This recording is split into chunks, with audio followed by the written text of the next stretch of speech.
आम्ही ज्या दिवशी पहिल्या दिवशी आम्हाला बाबाचे शब्द आहे त्या ह्या मार्गात येण्याकरता सर्व देवाचे विसर्जन करणं पडते, जुन्या विचाराचे विसर्जन करणं पडते. पण आम्ही जुन्या विचाराचे फक्त देवाचे विसर्जन करतो आणि जे काही आमच्या घरी कपडे चादरा वगैरे धुणं करतो आणि ज्या आमच्या आत्म्यामध्ये ज्या गढूळपणा राहते त्याच्या परिपूर्ण आमचे विसर्जन होत नाही आणि या मार्गाशी जोडतो. परमेश्वरी शक्ती अशी आहे, जागृत शक्ती आहे, शक्ती कार्य करते. आपलं दुःख व्यसन सगळं बंद होते, अंधश्रद्धेमधून आपण बाहेर निघतो.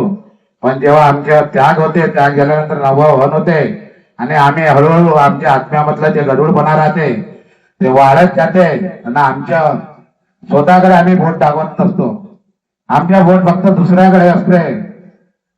ज्या दिवशी आम्ही स्वतःकडे बोट दाखवू आमच्या परिवाराकडे पाहणं गरजेचे आहे. कारण की आम्ही मार्गामध्ये आलो, स्वतःच्या परिवारासाठी आलो, दुसऱ्यासाठी आपण मार्गात आलेले नाही. आमच्या परिवारामध्ये कोण कोण आहे? आमची मुलगी आहे, मुलगा आहे, पत्नी आहे, बहीण आहे, भाऊ आहे, आई आहे, वडील आहे. सर्वप्रथम आम्ही ना आमच्या परिवाराकडे लक्ष ठेवायला पाहिजे. का आम्ही ज्या दिवशी मार्गात आलो तो आमच्या दिवस काय होता आणि आज आमच्या दिवस काय आहे. आम्ही आमच्या परिवारामध्ये परिवर्तन झालं तर आमच्या आजूबाजूचे घर आमच्याकडे पाहून ते सुद्धा सुधारण्याचा प्रयत्न करत.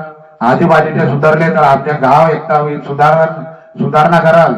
जेव्हा आम्हीच नाही सुधारलो, फक्त आम्ही सांगतो आम्ही इतक्या वर्षाचे सेवक आहोत, पण आम्ही 30 वर्ष आधी 40 वर्ष आधी बी आमची परिस्थिती हेच होती आणि आज बी आमची परिस्थिती हेच आहे. असं केल्यानं कारण चालणार नाही. कारण की बाबांनी म्हटलं आहे की माझ्या सेवक गरीब आणि दुःखी राहणार नाही आणि राहील तर तो आपल्या कर्मानं राहील. त्याकरता वेळ झालेली आहे. आपण या मार्गाशी जुळलो आहोत आणि मला तर वाटते का आपण माझ्या अनुभव आहे, मी माझ्या पत्नीमुळे मार्गाशी आलेलो आहोत आणि माझ्या पत्नीने जे कार्य मार्गदर्शकाच्या आदेशाप्रमाणे अगरबत्ती लावण्याचे कार्य केले नसते तर मी मार्गाशी जुळलो नसतो. आणि मला वाटत नाही का मी आज मंडळाचे अध्यक्ष आपण या माईकवर बोललो असतो. हे बी मला नारायण बाबांनी जवळ केलं नसतं तर केव्हाच्या मी व्यसनामुळे भगवंतामध्ये विलीन झालो असतो. ही परमात्मा परमेश्वरी जागृत शक्ती आहे.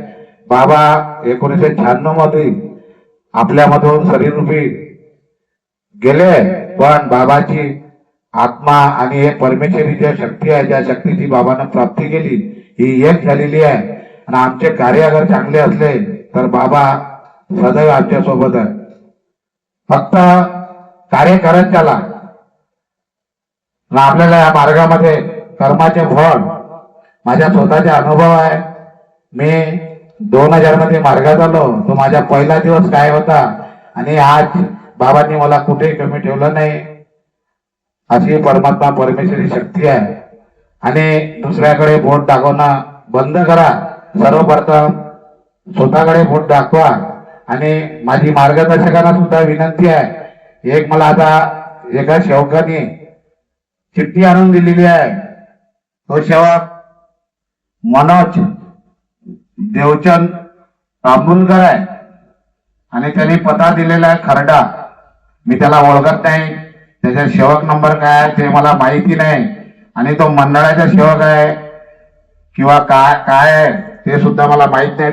त्यांनी माझ्या हातामध्ये चिठ्ठी आणून दिलेली आहे आणि त्याच्यामध्ये लिहिलेलं आहे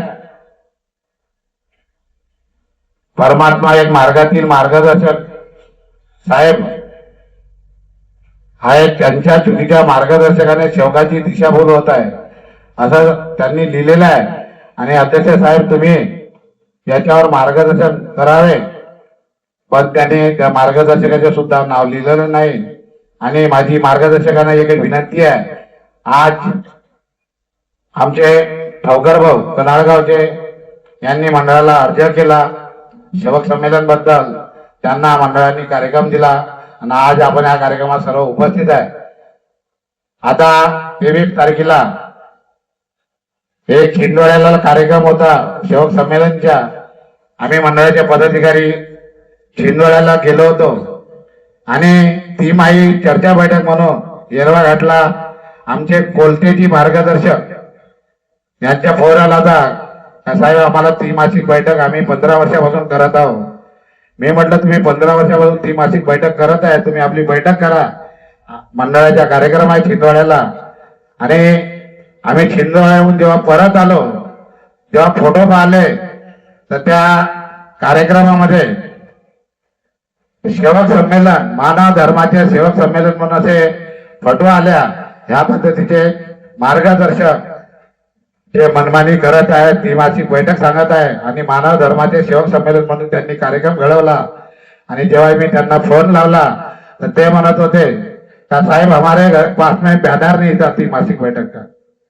अरे माझे म्हणणं एकच आहे का आपल्या जेव्हा बॅनर नव्हता तर लावायला नाही पाहिजे होता. शेवगाला जे मार्गदर्शक मंडळाची जे शेवगाची दिशाभूल करते अशा मार्गदर्शकांना सुद्धा सावध राहायला पाहिजे. त्यांना वाटतंय की मंडळाचे पदाधिकारी शांत आहे, त्यांना माहित आहे आताचे अध्यक्ष खूप शांत आहे, काही बोलत नाही. आधीचे अध्यक्ष कडक होते पण त्यांना सुद्धा त्या मार्गदर्शकांनी मंडळाचे कार्य करायचे असेल तर मंडळाच्या आदेशाचे पालन करायला पाहिजे. मी एवढेच बोलतो आणि वेळ झालेला आहे. माझ्या शब्दाला विराम देतो. सर्वांना माझा नमस्कार.